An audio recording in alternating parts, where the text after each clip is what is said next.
여러분 안녕하십니까. 강신업 변호사입니다. 네팔에서 난리가 난 건 여러분들이 알고 계시죠. 네팔 사태 여러분께 빠르게 전해드리겠습니다. 군 병력이 도시로 투입됐습니다. 그리고 시위가 조금 가라앉긴 했습니다. 그리고 임시내각 수장 선출이 논의되고 있습니다. 그러나 벌써 30여 명이 사망했습니다. 그리고 교도소가 털려가지고 13,572명이 탈옥했습니다. 부상자가 1,000명 이상 나왔습니다. 지금 정치인들은 도망가기에 바쁩니다. 그리고 사망한 것으로 생각됐던 전 총리 아내는 중상이지 사망은 아니라는 또 얘기가 나왔습니다. 그런가 하면 지금 임시 내각을 만들기로 했는데 누구에게 임시 내각의 수장 역할을 맡길까? 이것이 논의되고 있습니다. 다시 말하면 총리는 사임하고 정권은 무너졌습니다.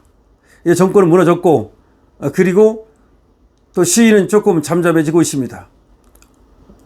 자, 군들은 지금 이 시위대와 협상에 들어갔습니다. 누구에게 임시 내각의 수장을 맡길까? 전 대법원장을 지냈던 사람이 물망에 올랐습니다. 하지만 또 이에 대해서는 시위대의 일부가 반대했습니다. 전 래퍼 출신의 카트만두 시장, 젊은 35살 젊은이가 또 물망에 오르기 시작했습니다.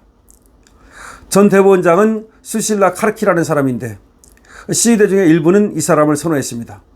하지만 또 시위대 중 다른 사람들은 이 사람이 아닌 전직 래퍼 출신인 발렌드라 샤에게 맡기자. 이 사람은 카트만두 시장입니다. 자, 그러면 누가 임시 내각의 수장을 맡을 것인가? 이거는 이제 더 논의가 돼야 됩니다. 어쨌든 간에 네팔 시위는 유튜브와 페이스북, 인스타그램, X 등 26개의 SNS의 접속을 차단하는 데 따른 반발에서 시작이 됐습니다. 그런데 이것을 차단하는 이유를 갖다가 정부는 뭐라고 말했냐? 가짜뉴스 확산을 막겠다. 우리나라와 비슷하죠? 가짜뉴스 하면서 지금 언론을 탄압하고 SNS를 탄압하려고 하는 우리나라와 비슷하죠? 그런데 사실은 그것이 아니라 온라인을 중심으로 반부패 운동이 요새 벌어지고 있었거든요. 그러니까 온라인에서 벌어지는 반부패 운동을 막고자 사실은 SNS를 차단하려고 했던 거죠. 여기에 젊은이들이 분노했습니다. 정말 분노했습니다. 그래서 시위가 시작이 됐습니다. 그런데 지금 SNS 차단 때문만은 아닙니다. 네팔에는 너무나 많은 부패가 지금 상존하고 있고 그런데도 불구하고 고위층 자녀들은 호화로운 생활을 즐기면서 SNS에 그것을 올려서 위화감을 조성해 왔습니다. 네팔의 많은 젊은이들은 지금 취직도 안 되고 사실상 어려운 극빈 생활을 하고 있는데도 불구하고 일부 고위층 자녀들은 SNS에서 올라오는 걸 보면 너무나 호화로운 생활을 하고 있었던 겁니다. 이것이 젊은 층을 자극했던 것도 있습니다. 또 하나, 지금 네팔에서 이와 같은 대규모 시위가 벌어진 이유는 그리고 정치인들이 모두 쫓겨나고 지금 공포에 떨고 있는 이유는 이들이 말이죠. 사실상 부패했을 뿐만 아니라 또 장기 집권을 꿈꿨다는 사실입니다. 친중 정권을 만들고 그래서 중국처럼 공안 통치를 하면서 시진핑처럼 장기 집권을 꿈꿨던 거죠. 사실상 일당 독재를 꿈꾸고 있었던 것이 거의 확실합니다. 네팔은 독재 국가는 아닙니다. 공산국가라고 할 수도 없습니다. 자유민주국가의 일원입니다. 그럼에도 불구하고 이 자유민주국가를 저 공산국가로 만들려고 하는 시도가 있어 왔던 겁니다. 그리고 그 시도 중에 가장 중요한 조치가 바로 SNS 차단이었습니다. 이들은 SNS를 차단하고 나면 그러면 국민과 국민 간의 연결고리가 끊기죠. 그러면 온라인의 연결고리가 없습니다. 그런데 오프라인에서는 사실상 이 연결을 하기가 쉽지 않을 뿐만 아니라 얼마든지 집회를 막고 그 다음에 사람들을 갖다가 분리시키는 방법으로 그리고 선전선동을 통해서 이간질을 시키는 방법으로 막을 수 있다고 본 겁니다. 그렇게 되면 국민들을 개돼지로 만드는데 성공할 수 있다고 본 겁니다.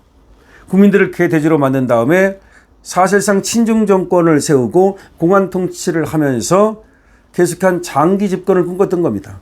여기에는 물론 부패가 껴들었습니다. 항상 이 정치 권력자들이 타락하면 그들은 부패하게 됩니다. 이 부패는 경제적 부패, 돈으로 이어지기도 하고 그리고 권력의 집중과 권력의 연장으로 이어집니다. 네팔의 이 정치인들은 바로 이와 같이 돈 그리고 권력의 집중과 권력의 연장이라는 이 아편에 지금 물들어가고 있었습니다. 그래서 그들은 자기들에게 반대하는 그런 자유민주 진영의 세력을 탄압할 수가 있었던 거죠. 탄압할 필요가 있었던 거죠. 그런데 그 가장 시발점이 바로 SNS 차단과 SNS 접속 제한이었습니다. 그래야만 그들이 모이는 걸 막을 수 있기 때문이죠. 그들이 민주적으로 그리고 또 자유를 달라고 요구하는 것을 막을 수 있었기 때문이죠.